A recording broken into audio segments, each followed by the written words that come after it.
Okay, good evening. This is Carol, Kilo Papa 4 Mike Delta, your net control operator for the River City ARC Slow Scan Television Net.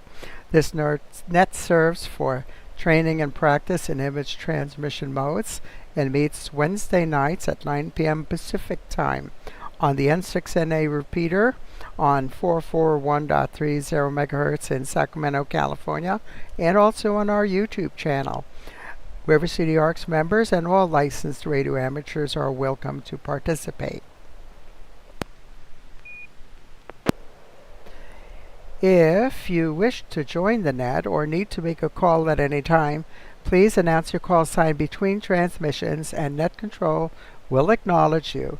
If an emergency should arise and you need the repeater, please contact the net control by saying break break. A double break signifies emergency traffic. The net will stand by for you until the emergency is terminated or the traffic is moved to another frequency. Stations who wish to check in are asked to respond with their full call sign using the recognized ITU phonetic alphabet and their name. I will recognize each station before I continue. Any station who wishes to check into the net, please come now. November 6 Yankee Golf, George and Lincoln.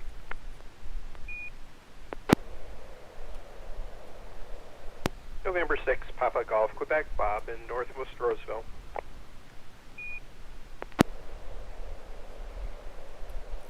Okay, I've got so far November 6 Yankee Golf, George. I've got November 6 Papa Golf, Quebec. That's Bob.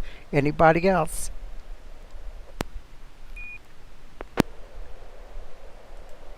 Good evening, everyone. Alpha India 6 Delta Golf, Joel and Florin.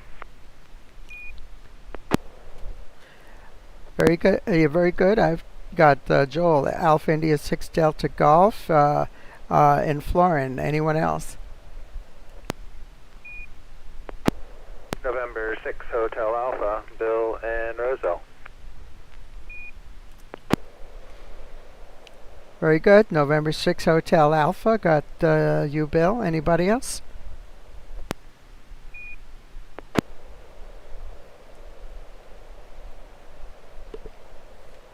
Well, we have a very good turnout today, and I've got no problems with the connection to YouTube, so not like last week. I was having some problems and I had to split it into two parts. We do have Craig, Whiskey Papa 2 November, Portable 5 in Cajun Country in Louisiana, who's following us on a live chat on our YouTube channel, and say hi out there to Craig, who says good evening to the River City ARCs and all. So let's go back to the top of the list here, and George, November 6 Yankee Golf. If you're ready to send a picture, we are ready to receive. Over. Make sure I got the right microphone. I think I'm set up. Let me send a tone here real quick just to double check.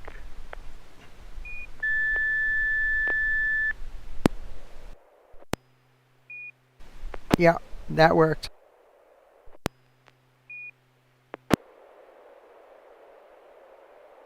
Okay.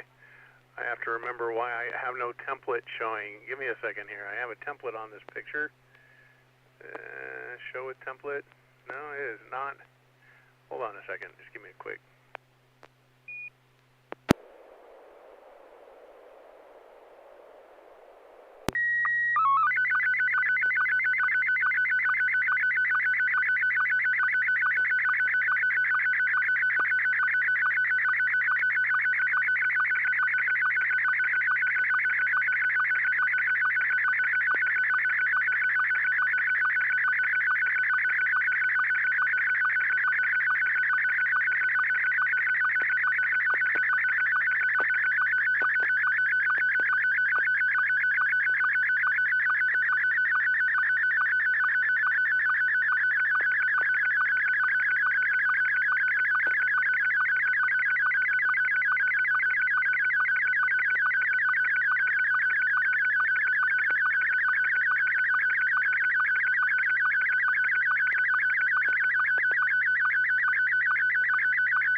Okay, that's an interesting picture. It came over to me with absolutely hardly no pixels at all, and Scotty 1 mode. So let's turn it over to you, Bob. N6PGQ, how did you copy over?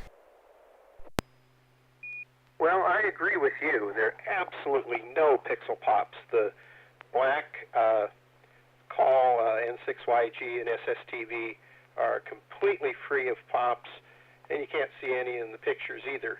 Well, I don't know what we're looking at.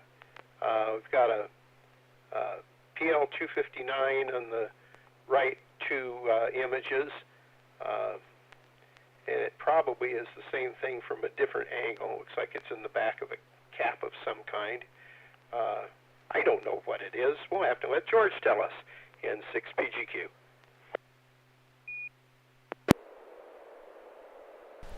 Okay, thank you very much, Bob. Down to Joel. Alpha India 6 Delta Golf. Any comments on this picture? Over. Lawless transmission. I had to really look to see the pops. There's only a handful of pops on the whole screen. It's always amazing the quality on the lower. Well, I was going to say lower quality, but this is quality. I mean, some of the other modes that we normally use, sometimes it always amazes me the quality of the potential there. Yeah, so we've got the socket on a attached to the back of something, but it doesn't look like a chimney for like an amplifier or maybe a dummy load. It looks like it's round, and the center element of the socket's going to the center of the round. There's a piece of plastic on the bottom of it with a stud sticking out that the connector's attached to. So it's obviously RF something. I look forward to hearing what. Back to net, AI6DG. Okay, yeah, thank you very much. Yeah, I'm seeing it looks like a ring terminal soldered onto the center pin of that SO239, and that's going right over that screw that's going through the center of that insulator. Now I have no idea what that is, and yeah, I could see also the shell of the SO239 seems to be going also through some kind of a ring terminal to one of the three screws on the periphery there of that insulator. So what is this? A base of an antenna or something? I have no idea. So tell us what's going on, please, George. N6YG, KP4MD. Well, I was trying to make sure I have the right microphone here. Trying to work at the Expedition Kilo Hotel 8 Tango, and all of a sudden I was having trouble with my antenna, and it was the feed point. This is a Hustler 5B TV, one of the antennas I have here, and this antenna has always had a problematic feed point. They want you to take a piece of coax and make a coax pigtail, and of course the center goes to that center bolt, and then another one goes to the attached ring terminals to the coax and to the ground and to the center of this insulator, and it's always been problematic. There's just no good way of sealing up that coax. Once you open it up like that and you expose the braid, there really is no good way of sealing it. Eventually water and moisture gets in there, and so that's what happened. It lasted about 4 years, and the pigtail failed again.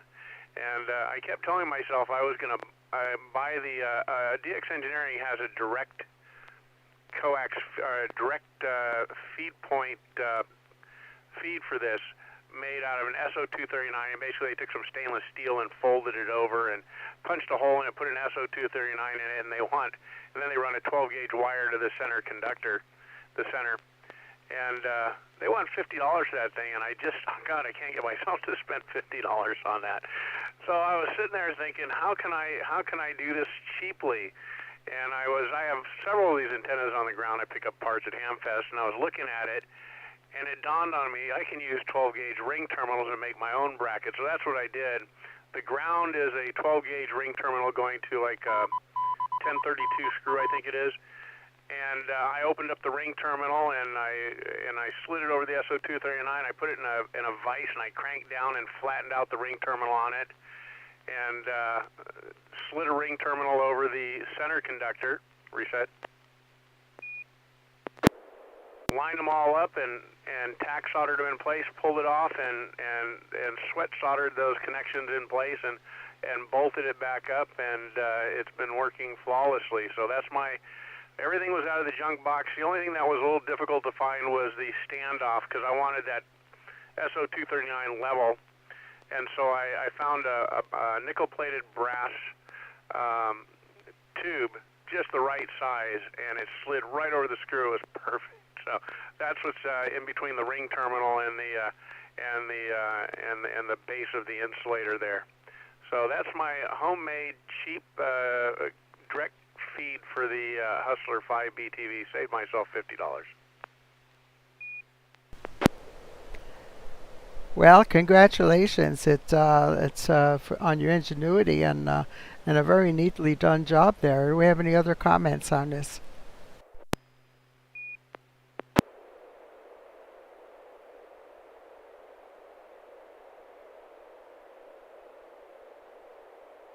Well, I trust it's going to avoid you having to replace that connection every 4 years. Bravo, and thank you for sending this this picture. Let's go over to next in line here. We got Bob, N6PGQ. We're ready for your picture. Over.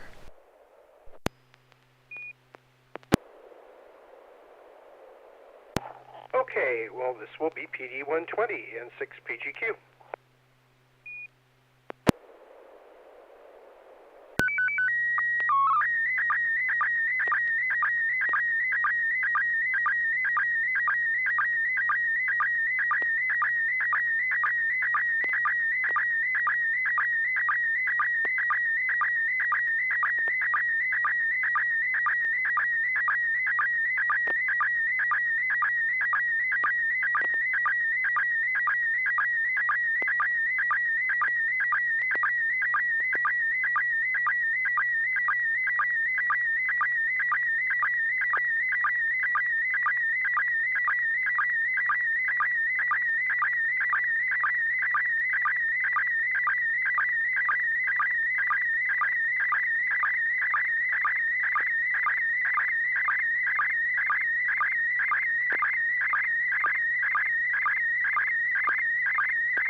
Okay, N6PGQ, KP4MD. Wow, maybe 4 or 5 pixel pops. The pictures are so good tonight. I wonder if Pave Pause is turned off tonight. Let me turn it over to you, Bill. N6HA, how did you copy that picture? Over. Great copy here. Very few pixel pops, and maybe Pave Pause is turned off. Surprising how clear it came through. Yeah, nice view of looks like a lake. I'm going to guess this is maybe Lake Tahoe from just the scenery and the view. I see a dock that kind of goes in an L shape, and then there's another dock jetting out the right-hand side. some nice evergreen trees and some mountains in the background there, and some water. So yeah, very good site. I need a vacation from my last vacation, so I'd be interested to hear where this is. Maybe I want to visit it. N6HA. Okay, thank you for that report, Bill. And we go back up to George. November 6 Yankee Golf. Your comments on the picture, over. Yeah, excellent copy. Hardly any pixel pops. Can't add much to what Bill said. Lots of evergreen trees in the foreground. Looks like it's on a hillside, and of course we have the docks down below. It looks like there's people on the docks, possibly. And of course you can see the background, mountains in the background there, which leads me to also believe that this may be Lake Tahoe. Looks like there might be some snow over there on the right-hand side as well. So, yeah, I'd be interested to know where this is at. N6YG. Okay, back over to you, Bob. N6PGQ, please tell us about the picture, over. Well, very good. Well, this is taken from one of the cabins at the Presbyterian Conference Center at Lake Tahoe, so everyone was right. The facility is available for rent. Gets real busy when the skiers are up there, but they have rooms that will hold a group of about 50 down to, just a couple of people in the smaller cabins. So if anybody wants to go for a real nice conference or anything like that, they actually provide cooks in the bigger rooms to provide the meals for you. So it's kind of a neat place, and it's obviously very, very picturesque. N6PGQ.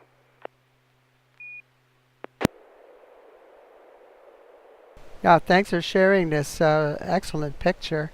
Any other comments on this before we move on? Question?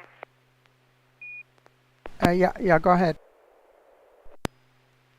Where around Lake Tahoe is this? Yeah, it's on the Nevada side of Tahoe, above South Lake Tahoe, maybe about 5 miles into Nevada, N6PGQ. So, East Shore, between State Line and Cave Rock. Yep, you got it. Thank you. Back to net, AS6TG. Yeah, that road there going along the east side of Lake Tahoe is very picturesque.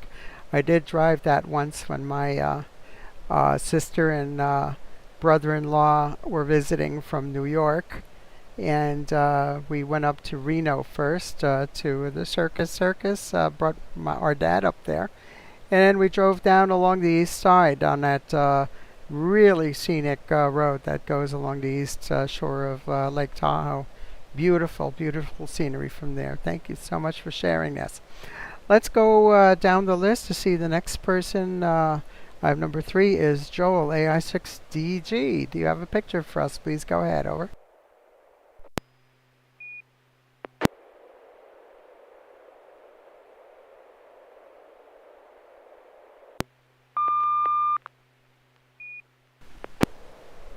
Yes, you do have tone. Go ahead. PD 120.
Okay, Joel, thank you very much for sending that picture, AI6DG. I'm seeing a few of the diagonal pixel pops in the black now. It looks like pave paws. That's typical of the pave paws, having those diagonal patterns. But hardly anything affecting the picture. You've got a lot of these pictures of these gigantic geological formations with tiny little dots representing people standing on top of them. It's quite impressive. So over to you, Bob. What did you make of that picture? N6PGQ, KP4MD. Well, it looks like the ID got us about a third of the way down the picture. Looks like some really rocky, mountainous areas. I don't know where this is. Nice blue sky.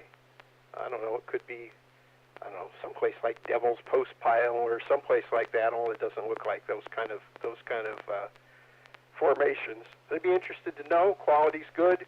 A few pixel pops in the black, but a nice picture. N6PGQ. Yeah, thank you, Bob. Over to you, Bill. November 6 Hotel Alpha, how did you copy and what's your comments? Over. Yeah, good copy here. The ID did get you about halfway down, like Bob was saying. There's a few more pixel pops than previous photos. Pretty clear image, though. Very good view of somewhere very tall. So I don't know if you're a mountain climber. Maybe you climbed up the face of that. But it looks pretty steep, and I do see some very small people in the background, or at least one. I can't tell if the people on the ridge right in the middle of the photo are people or just rock formations. So yeah, I have no idea where this is. I'm going to guess California. That might not even be right. So yeah, where are you? And did you hike up this, or was it more of a mountain climbing situation? N6HA. Okay, thank you very much for that comments, Bill. Yeah, I'm interested in the what looks like the stratified terracing of the geologic formation there, and that hill over on the left side looks like it's got kind of like folding of the different stratified layers. This is a very interesting geological phenomenon there. Over to you, Joel, and could you please describe this for us, AI6DG, KP4MD? Well, I'm glad I sent this one first because no one recognized it. Yet you all know what this is, or at least where I'm standing. The problem is usually you're looking up at it and up at where you're usually looking. This is the top of Half Dome. So the valley is actually behind me, and I'm looking towards the east instead of towards the west, towards the valley. Next photo I send next week will be kind of from the position of the people standing on the rocks, like in the center of the view, looking at me or in my direction, where you'll recognize it more likely to recognize it as Yosemite. Although, you know, if you're on Half Dome, most people recognize Yosemite from Half Dome. So, would you recognize it as Yosemite if it's you on Half Dome looking out at places instead of those other places looking up at you at Half Dome? Anyway, so we got Mount Watkins to the left. That's kind of the flat surface mountain with dome. We're looking up Tenaya Canyon, mid-left towards Tuolumne Meadows. Kind of the high far point in dead center is Clouds Rest. This photo is taken from the nose section of Half Dome, which is the part of it that sticks out. Some people might erroneously call it diving board, although diving board is far too common of a name. There's many diving boards, and there's even multiple diving boards on Half Dome. The slabs and the different layers, that's granite exfoliation, so it basically weathers off in layers, and they peel off, and so it's kind of like an onion with different layers that peel off. And actually, if you look at the upper right, where there's a person in a red shirt, if he wanted to, he could actually climb down those ledges up a ways, and kind of, depending upon how daring it is, you could climb out some of those very narrow ledges in the center, towards the center. I've done that a little bit. I'm not probably to what you would call a crazy degree, but not as crazy as some other people. Let me let this drop.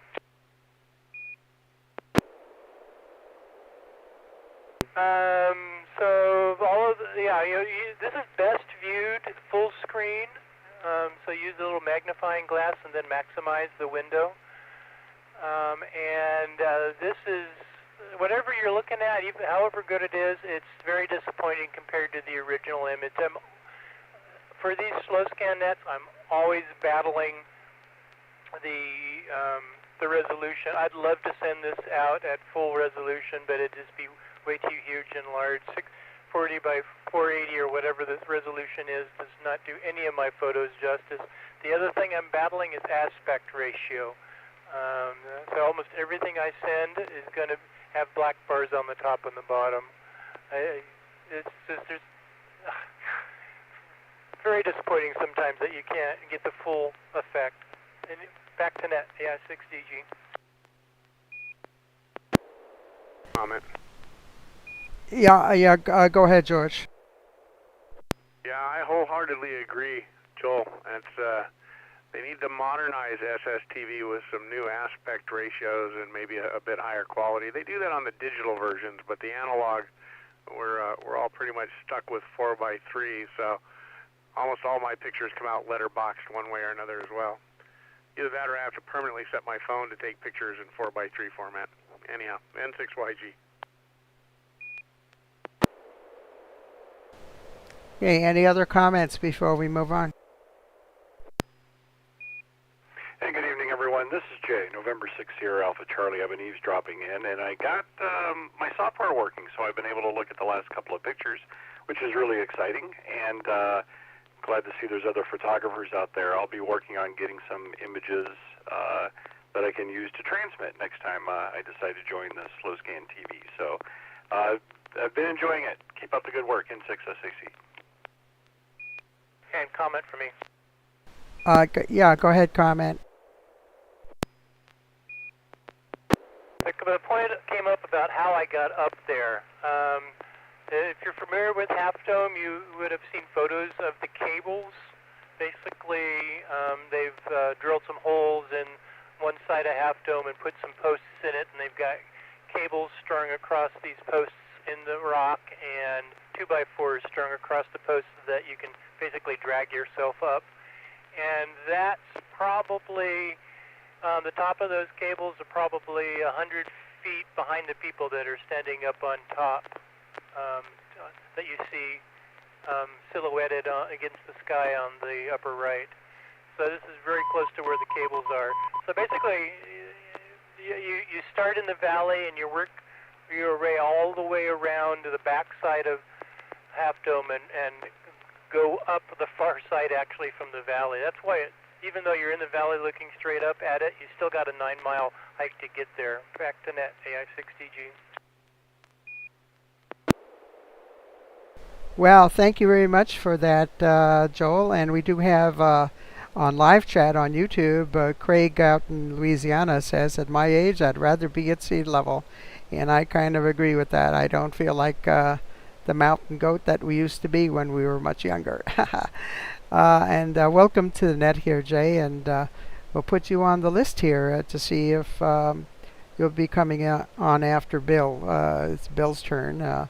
If there are no further comments, we'll go over to you, Bill. November 6 Hotel Alpha, if you have a picture, over. I need to do a quick tone real quick.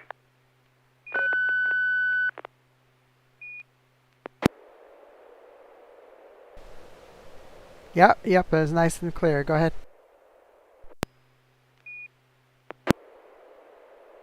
Doubled. Did you hear a tone? Yes. Affirmative, over. Very good. Yeah, this is going to be PD 120 N6HA.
Okay, Bill, thank you very much. We're getting a few more pixel pops here from Pave Paws.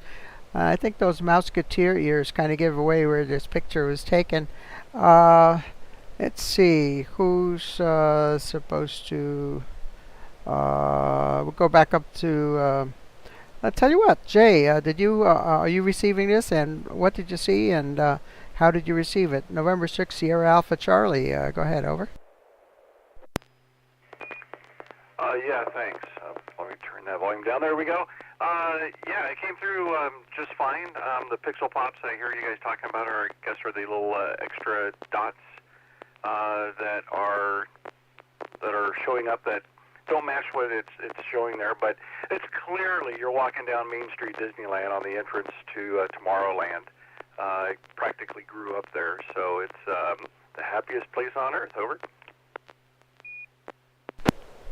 Okay, yeah, thank you. Those pixel pops are, we've identified that as being due to the radar up at Beale. That's the Pave Paws.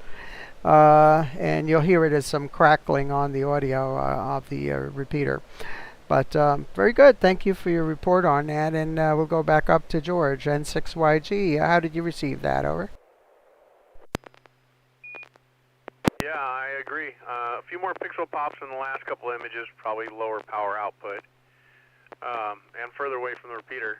And yeah, I recognize this well. I spent a lot of time there as well. I used to work there. Disneyland must be a recent trip to Disneyland. I'll let you tell the story. And I see the little Mouseketeer there.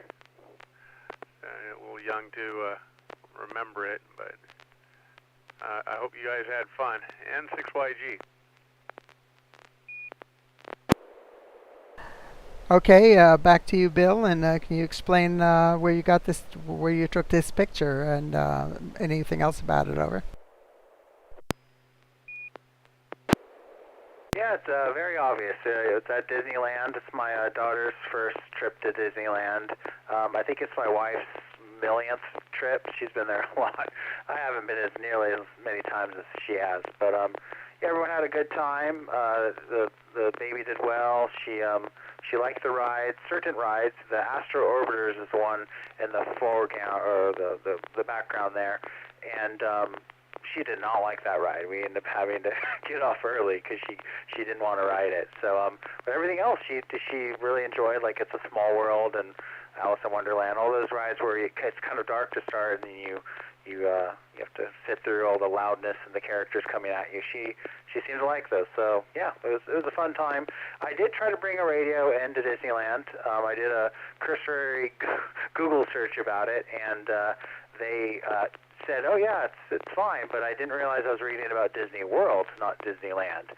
So I'm at the front gate, the security checkpoint, and they asked me what it was. I told them it was a radio, and they said, "Oh no, you can't bring this in." After a discussion, they called my wife's Baofeng Advanced and Tactical, and they didn't seem to mind my Yaesu FT 3D DR. So we had to go back to the hotel room and drop off the radios because they are not allowed. So. Yep, I didn't know that. But we still had fun either way, even without radio. So, N6AJ, back to that. Yeah, this is KP4MD. Question, Bill. The last time I was at Disneyland, everybody was using those FRS, the family radio service, walkie-talkies, the ones with 14 channels that put out like 1 watt. Are those allowed also? Over? I didn't ask. Yeah, I should have if that was actually allowed. I did see people with FRS radios, so maybe they're allowed. I read the official, like what's allowed in the park rule, and they do not list radios as a prohibited item, but you can find a page where they comment that it's up to the discretion of security. And from what I gather, they're afraid of the number pad on the radio. So Baofeng has number pads, Yaesu's, various radios have the number pad on the front.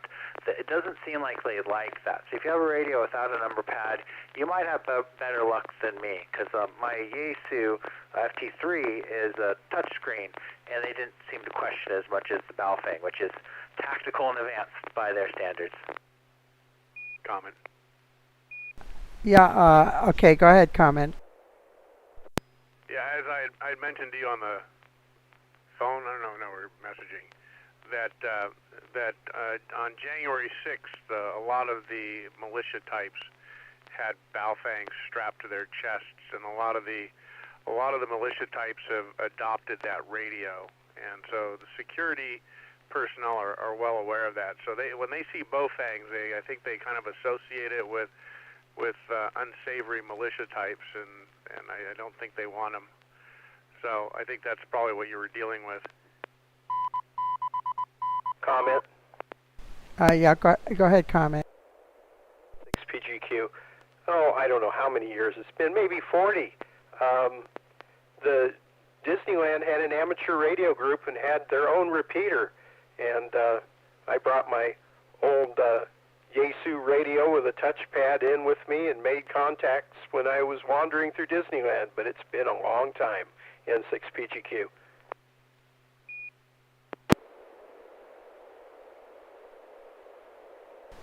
Oh, yeah, those were the innocent days when we didn't have homegrown terrorists trying to use ham repeaters.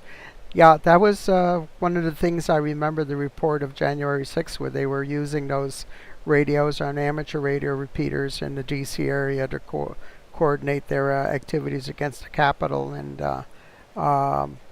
repeaters were shut off when the ham clubs realized what was going on. And that's why the FCC came out a few weeks after that with a general warning to everybody not to use amateur radio for criminal activities. And then people were all up in arms. Who? I'm not a criminal. Over. They were passing out. We're using Chirp as well. If you are on Reddit or any of the groups with the militia groups, if you were in with them, they had Chirp files that they were distributing, so all the radios would be programmed the same. Well, that certainly makes all amateur radio operators, I guess, suspect if we use radios like that. That's true. Wow, sorry to hear that. Any other comments on this before we move on? AI6DG. Yeah, go ahead, Joel. If you need your Disneyland or Disney World fix, there's plenty of YouTube channels of video bloggers that do live streams, and so you can keep up to date on what's going on at Disneyland and Disney World, and what the rides look like, because Disneyland apparently has no qualms at all about all of these vloggers and their cameras walking around the park and going on the rides and everything. So you definitely can keep it. It's almost like being there, but I still need to go. I haven't been at Disneyland since they had a parking lot, a big parking lot. Half the park out front was a parking lot, which hasn't been the case for a long time. So I'm tempted to spend a small fortune and spend a week in Disneyland sometime and refresh myself with the feel. What am I doing when I'm done? I'm going to Disneyland. Back to net. Yeah, 6DG. Comment. Yeah, go ahead, comment. Yeah, I did see several people live streaming as I was there, and at first I wondered what they were doing. So, yeah, that was interesting to see. And yeah, the tickets aren't the bad part; it's the hotel and the paying for parking. So, my wife actually won the tickets from work, so that was kind of ideal. And we planned the trip very short notice because of other commitments. So, that was really nice. But the hotel room is really what's going to set you back. So, good luck, and it was fun. I think you'll have a good time. N6HA.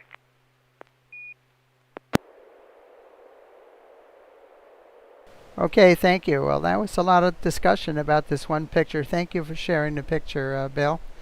And yeah, the YouTubers there doing the live streaming, of course, that's all free advertising for Disneyland. So I can see it's just making people like Joel get more appetite for for wanting to go. Very good. Thank you. Jay, November 6 Sierra Alpha Charlie. We're now down to you here. If you want to send a picture, we're ready. Just let us know what format you're going to be sending it in. Over. Well, I wish I could say I had a picture ready to go. I wish I could say I had the software ready to go. This is the first time running it, and I got it hooked up to my audio interface on receive. This other transceiver that I'm receiving from, I haven't programmed in with the offset and everything yet, so I don't want to fumble with that with you all. The next time I'm on the Slow Scan TV Net, I'll have something to share with you then. But thanks for asking. N6SAC. Okay, Jane, no problem. We're glad that you joined us here for giving reports on the pictures you're receiving, and I'll go ahead and send a picture then. This is Kilo Pop for Mike Delta, and this is going to be PD120.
Okay, we'll go up to Bob, N6PGQ.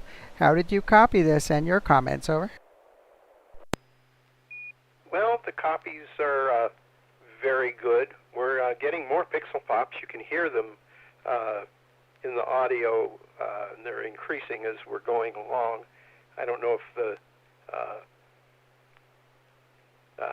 radar is attracted to the repeater or not. Sometimes that happens. Picture's really, really nice. The quality of the image is good. The three little dolls' faces are distinct. Looks like it's in a bazaar, and I would be interested to know where it is in 6PGQ. Okay, thank you very much, Bob. We'll go down to Joel, Alpha India 6 Delta Golf. Joel, how did you copy it? Over. Excellent reception, a fair number of pops. When I first saw this coming down, I was thinking, oh, we were just talking about Disneyland. This has got to be It's a Small World. But then eventually it came down and I realized, no, that's not any of the dolls in It's a Small World ride. But we got 3 dolls, 2 girls on the left and right, and then a guy in the center, brightly colored outfits from some country. I'm not sure where. They're sitting on a bright-colored patterned rug with a big plot and a plant in it on the left, and they're on cement in front of a rock wall in the background with some pillows on the upper left, and yeah, I can't tell if it's a backyard or a community get-together, bazaar, but back to net, yeah, 6DG.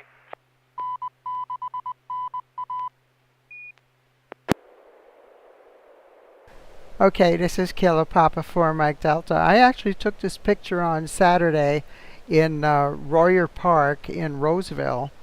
And if you look at the little ribbon belts that they have, you see the colors blue, yellow, and red.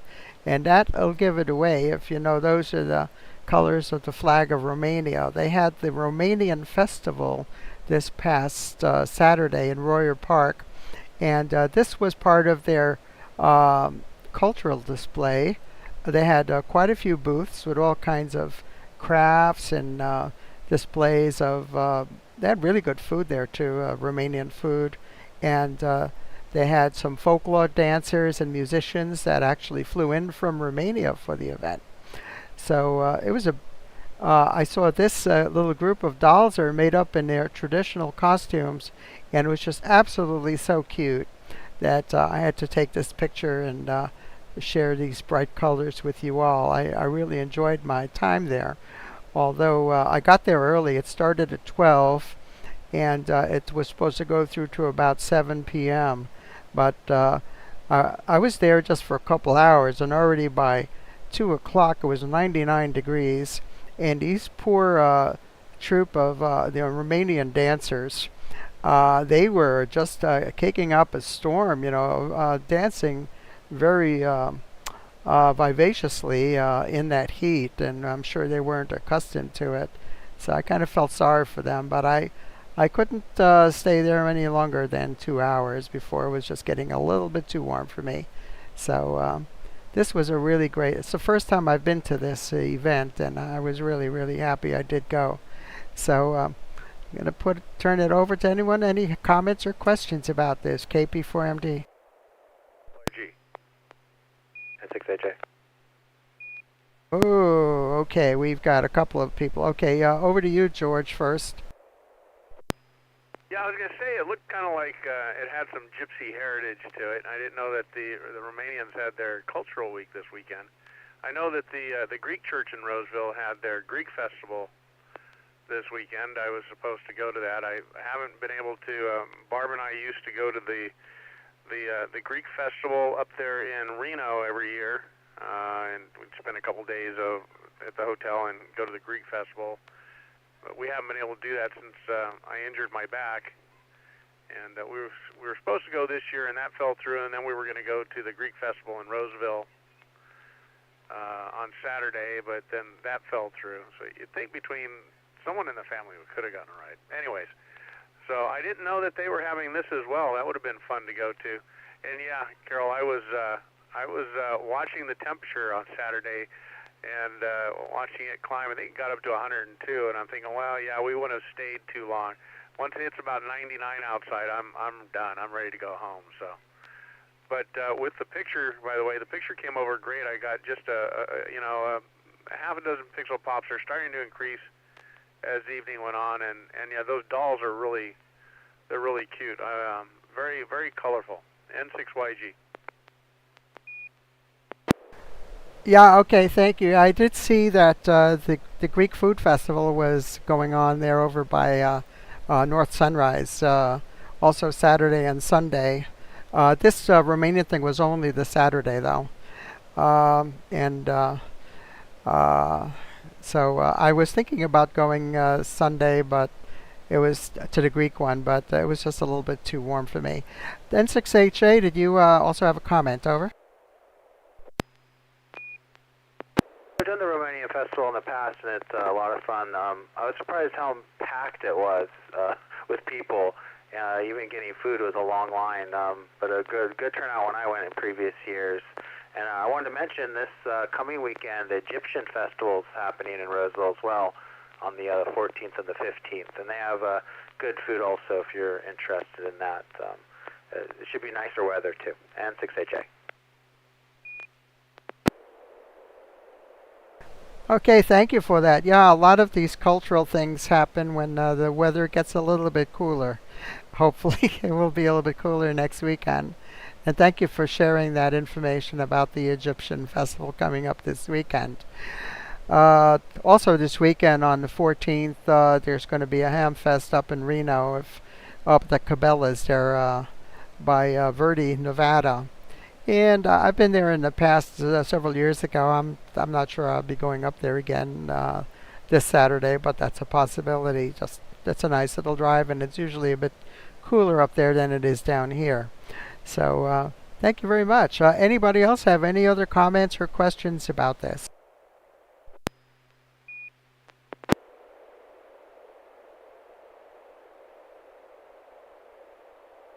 Okay, nothing heard, and we're up at the top of the hour, and we did one complete go-round, which is pretty much what we do. I want to thank everybody for participating in the net tonight, and I'll turn it over to George. George, you usually have a picture to close up the net, and if you are, we're ready for you. Over. All right, yeah, I have one set up. I do have a little bit of a comment on that direct feed I made for the Hustler. As you know, Carol, I have a machine shop. I have a mill and a lathe, and I had thought for quite some time I was going to take some aluminum angle and machine it down and make a nice little bracket and drill it and so on. And with my back the way it is, I just couldn't imagine sitting over that machine for an hour drilling and tapping holes and deburring and all that. And so I was trying to figure out a real easy solution, something that I can do sitting down at my workbench. And so that's what I came up with as a real simple solution. And what's funny is for such a simple solution, it took me an awful long time to think about it.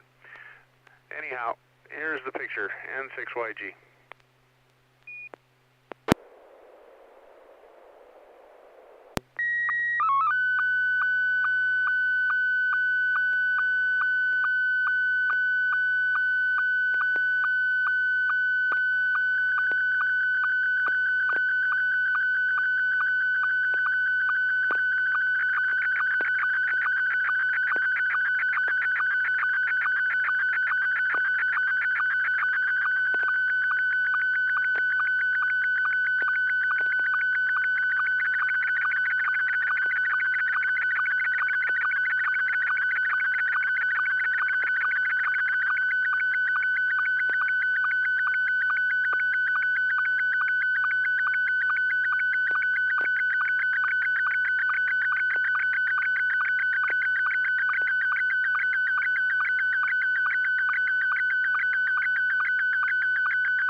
Well, thank you very much, George, for that final picture, and I want to thank everybody who participated in tonight's Low Scan television ad. We hope to see you again next Wednesday, again at 9 p.m. Pacific time.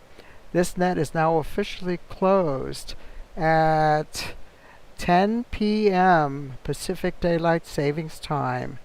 This is Carol, Kilo Papa for Mike Delta in Citrus Heights, California.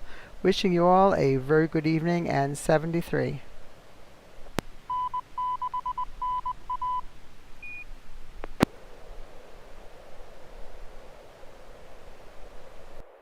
Good night, Carol. And November 6 Hotel Alpha, Bill, you still on frequency? N6YG, N6HA. Thanks for those civ commands for the 9700. They worked great. Oh, did you get those installed and figured out how to use them? Yeah, it worked good. I was reading the reference for the CIV commands from ICOM. I couldn't figure out why you're sending the 1C command. The other one makes sense because that sets the data. But let me find the page. The 1C I couldn't figure out. That says 1C, it sends or receives the transceiver's status. And do you know why you're sending that command? I don't remember. I wrote that years ago for the Pro 3, and it's probably just to update the frequency and information in the